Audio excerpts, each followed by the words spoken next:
ఇటువంటి అంశాన్ని మనం ఈరోజు చూస్తాం. అయితే భారతదేశాన్ని కేవలం నిర్మించడం మాత్రమే కాదు, వివిధ సంస్కృతులు, వివిధ భాషలు, వివిధ ప్రాంతాలు, వివిధ రంగులు ఉన్నటువంటి చర్మాలు అన్నీ కలిసినటువంటి ఈ దేశాన్ని నిర్మించడానికి ఒక సమాజం ఎలా, ఎవరు, ఎప్పుడు, ఎలా కష్టపడ్డారు అన్న విషయాన్ని మీ ముందుంచే ప్రయత్నం చేస్తాను. దీనిని ఇండాలజీ అని కూడా పిలిచాం. అంటే భారతదేశాన్ని గురించినటువంటి అధ్యయనం అని, థియాలజీ అని అంటున్నారు.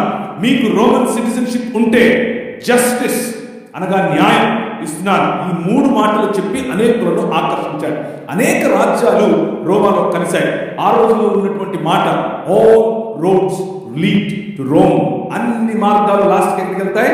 రోమ్కే వెళ్తాయి. కైసర్ అగస్తస్ ఈ విజయాన్ని సాధించిన తరువాత ఈయన నిజానికి దౌత్యపరంగా ఎక్కువ విజయాలు సాధించాడు.